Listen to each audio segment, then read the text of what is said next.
Hello, everybody, and welcome.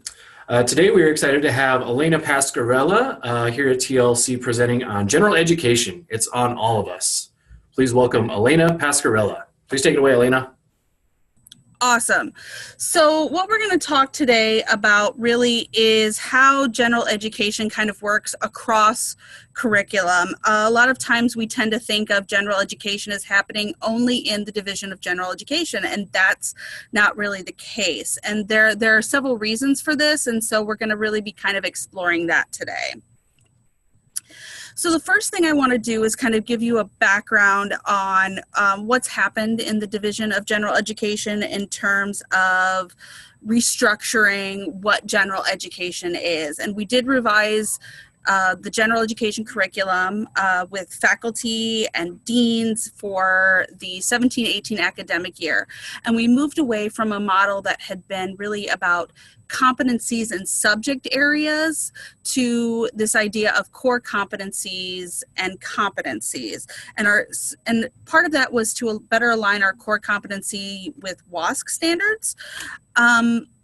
We also wanted to look at general education as being very foundational to a well-rounded educational experience. And so as we were sort of developing these competency areas, we really looked towards the AAC&U value rubrics, which look specifically at competency areas rather than looking at specific content. What this does is actually allows students to have a broader general education experience, because rather than taking a history course and a math course and a literature course and a science course, they're able to look at these areas in terms of areas of inquiry. And so these different courses may align with that general education competency area, because we're looking at the skills rather than actually the content knowledge. And so we're looking at building skills for students rather than looking just at, do they know this particular piece of literature? Do they know this particular historical fact? Looking at how they can break that down as part of the general education experience. So the first thing I want to look at are our core competencies, and we do have 6 of them. 5 of them are required by our accreditor WASC. 1 is one that we added. The 5 that are required are written communication, critical thinking, information literacy, quantitative reasoning, and oral and interpersonal communication. And then as we decided, one of the core values and core competencies that we thought was important for were important for Ashford students to understand would be this ethical reasoning core competency. And so that's where these are really those foundational skills that everybody should know kind of graduating from any sort of college.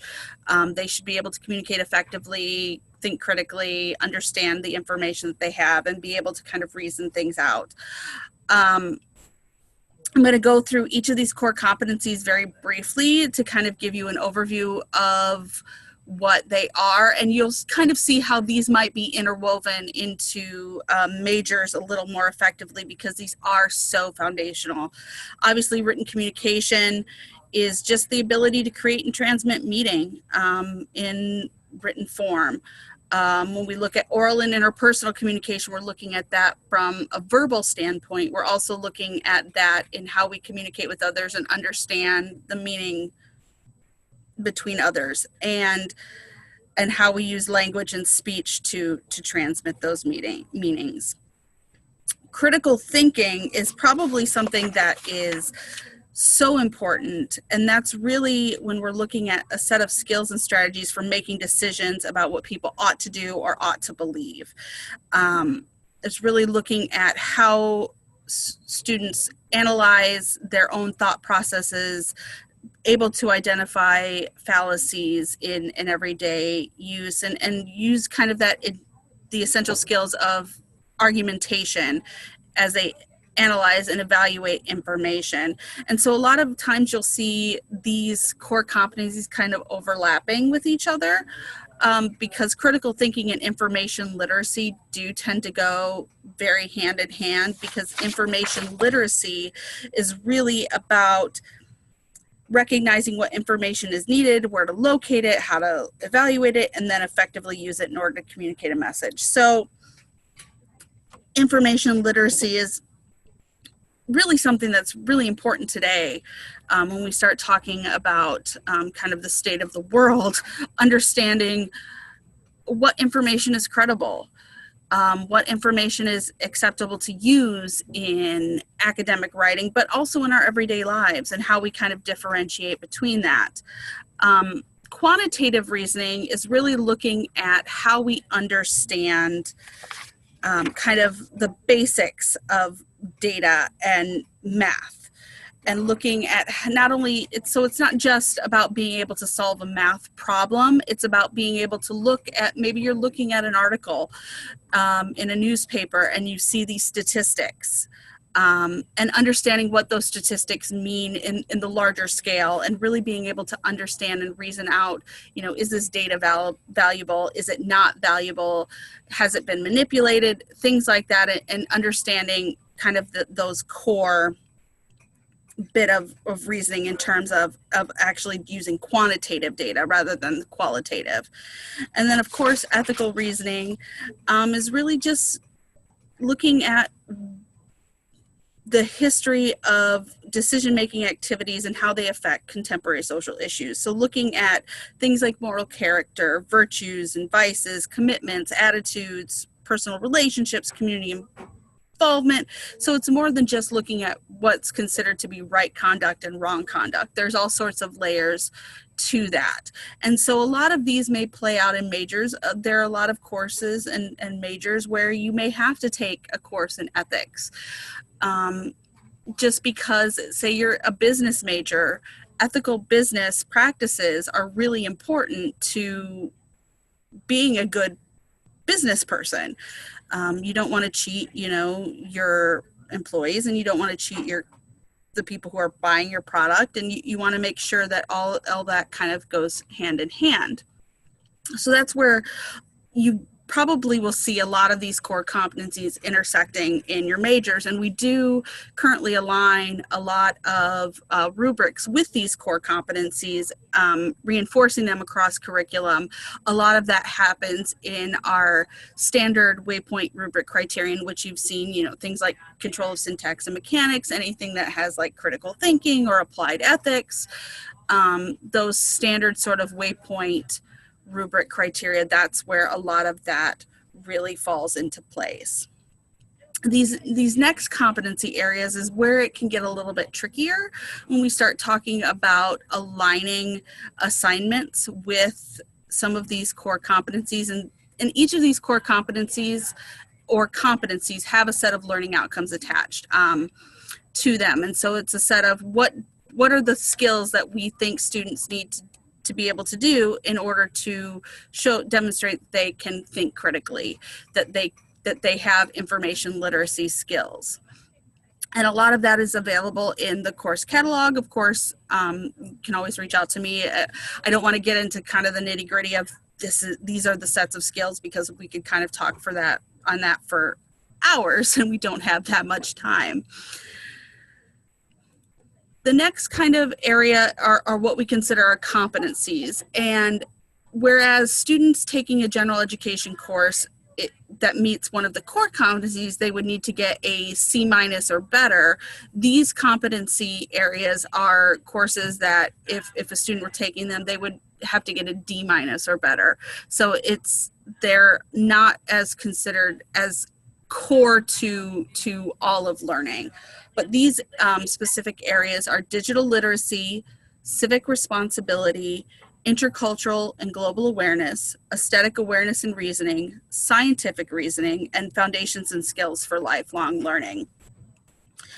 And these areas really kind of look at some of the broader aspects of society. Digital literacy is something that's becoming more and more important in today's society as we look at how technology is evolving and moving forward.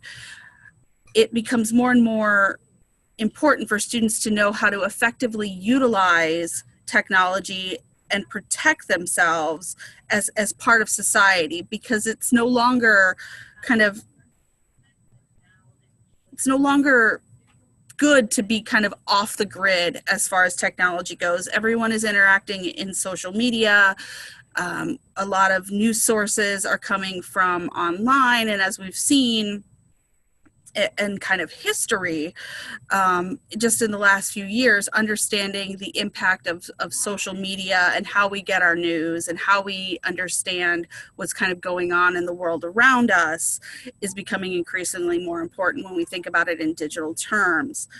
The next area is civic responsibility, and that's really looking at our demands on each of us as a citizen to act responsibly and participate, not only in our political, but our social community.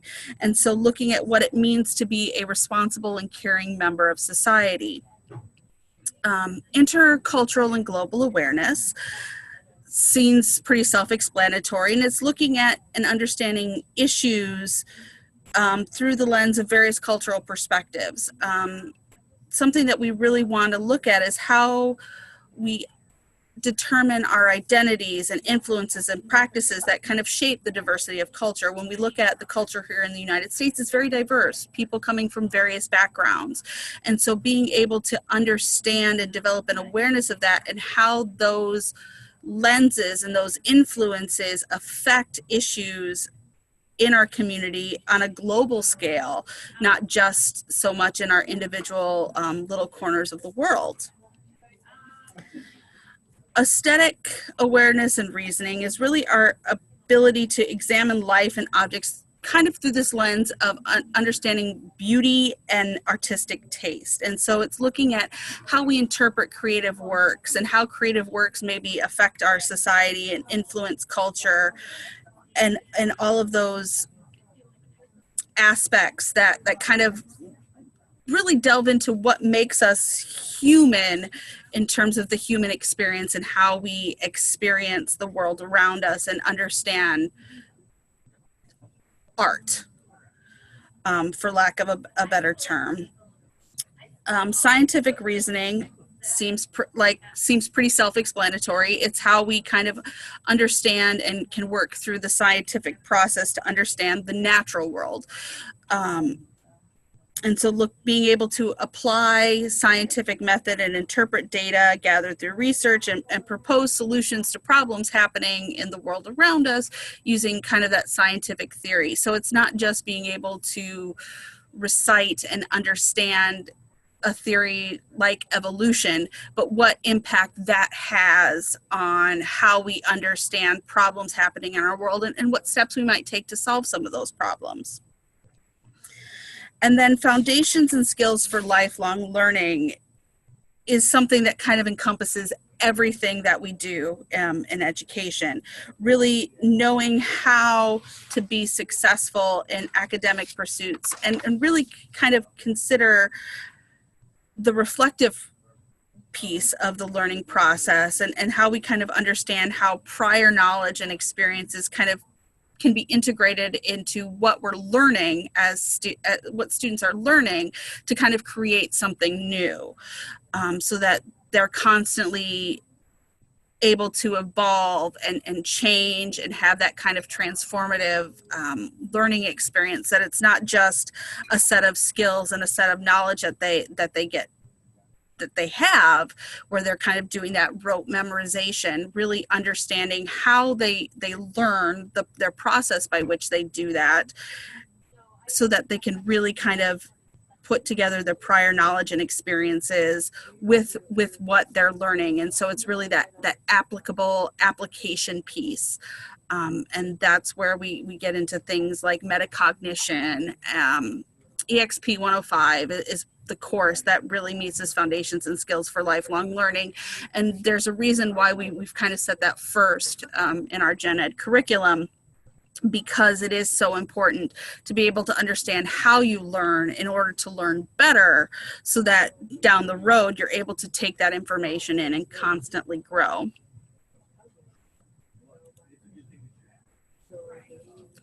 So what I'm going to talk about here is looking at general education, not just as a set of requirements that students have to meet.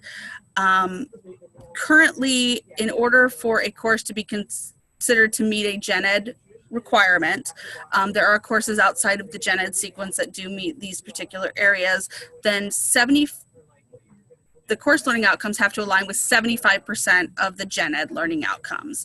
Each of these competency areas have 4 to 6 learning outcomes, and making sure that the course learning outcomes actually are doing the pieces of the gen ed outcomes 75% of the time, that would be allowing a course to meet a gen ed requirement. But the thing we always want to keep in mind is just because a course doesn't meet the gen ed requirement, where a student would get gen ed credit for taking that course, doesn't mean that gen ed learning outcomes are not being addressed in the course. And that's really kind of what the crux of this presentation is about, looking at how we can look at assignments and courses and see how they might be reinforcing general education, because these are such foundational skills. They should be happening even once a student gets out of their gen ed sequence and into their major. And that's really kind of important, because oftentimes you can hear, I'm sure many gen ed faculty have heard this on numerous occasions, questions from students asking, why do I have to take this course? I'm never going to analyze a film. Why do I need to take intro to film? And so getting students to start to see the connection between the skills that they maybe learned in their general education courses and how those might apply to their major. Something like an introduction to film,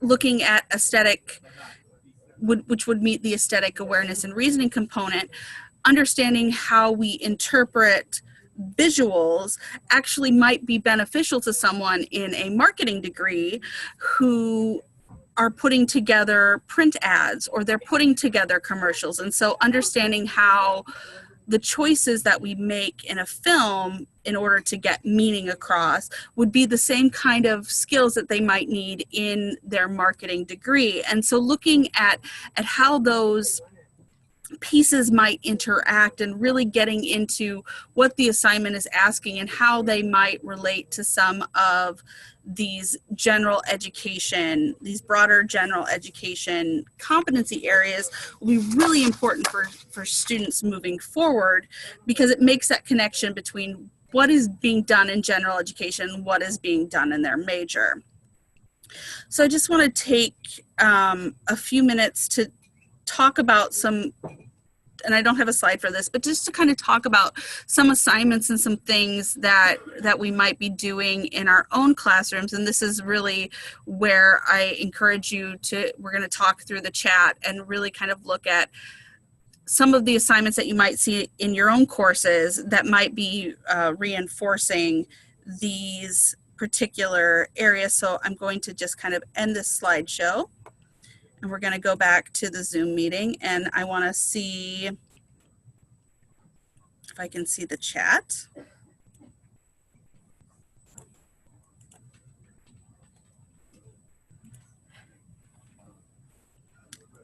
And I can't see the chat. Let me stop share. There we go. So are there any kind of questions or anything that people see kind of in their own classes where they might be reinforcing some of these gen eds that they didn't necessarily think about? I know with some of the new courses coming up and some of the new programs, this will be a little more, this will become a little more apparent as we're kind of going through. So I've got the chat open. Any questions or anything about kind of this gen ed that you might have?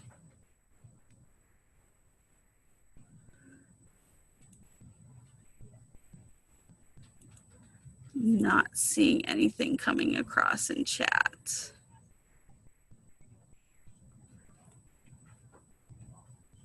And say, feel free to unmute yourselves. and kind of share if you don't feel like typing it up?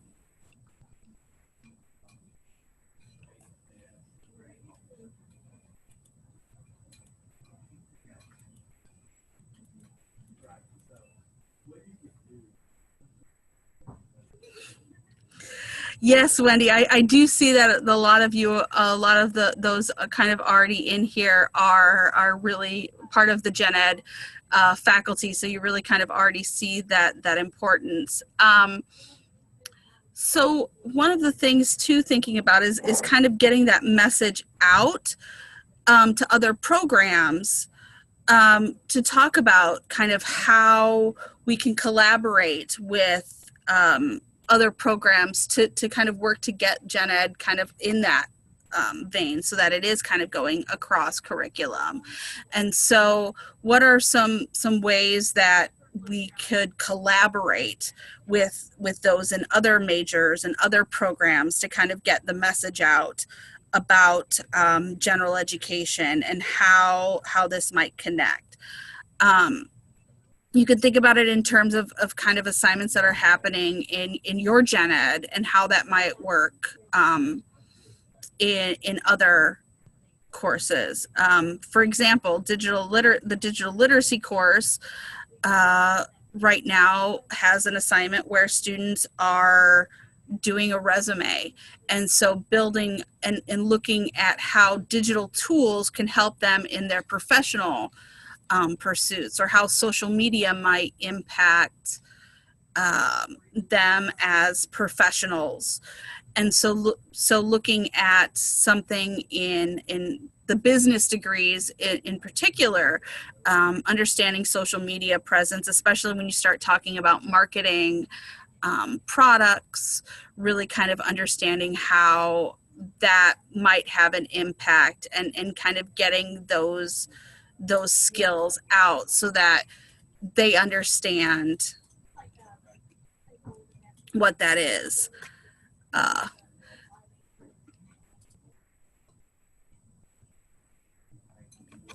Yes, Lynette, it is something where I see that a lot.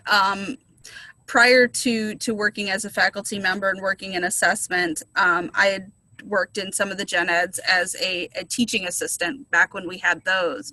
And so I would constantly hear, I don't understand why I have to take this course. It's not part of my major. And so looking at how other departments and programs can support gen ed to show that these are important foundational skills that everyone kind of needs to know. And I think we try to get away from that a little bit, moving from this subject area gen ed requirements to some of these more competency based, so that would have kind of a broader scope.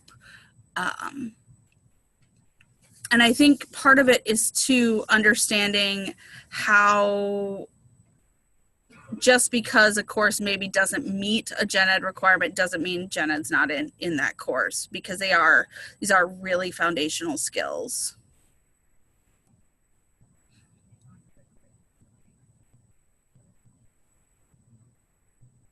Any other thoughts about how we might incorporate gen ed in some of these other courses that are kind of outside the purview of gen ed? How do we kind of get that messaging across, other than sharing videos like the one Wendy has posted in the chat, or just kind of talking about them? Because what we often hear too, coming as an assessment person, and I'm sure if Justin Harrison were here, he could also attest to this, faculty and program chairs saying that students come into their courses in the majors and they don't know how to write, or they don't know how to think critically. Didn't gen ed take care of this? Didn't gen ed do this? And I think really understanding that what we're doing in the gen ed sequence is really introducing these concepts to students. And I think that's where this becomes important when we start looking at a broader curriculum map and looking at gen ed as a piece of that curriculum map, that this is where we're really introducing things like critical thinking and written communication. And so it's important to really reinforce that learning, not only just across their program, so that by the time they get to their capstone, they've mastered these gen ed requirements, and also by the time they get to their gen ed capstone. We do have a general education capstone, which is really supposed to be this place where we get that final measure of mastery of the core competencies of our general education requirements. And so looking at how we have the responsibility as all faculty, regardless of what we're teaching, to really kind of reinforce what these are saying is really, really important. Looks like I just have a few more minutes for questions if anyone has any specific questions for me. I am the assessment analyst for the Division of General Education. So any questions that you have about general education, or if you are not a general education faculty member and you want to start to really look at how you might incorporate some of these gen eds into your own curriculum, or maybe it's already there and you just didn't realize it was already there, feel free to reach out to me via email or to your own assessment person. They'll be able to get in touch with me as well.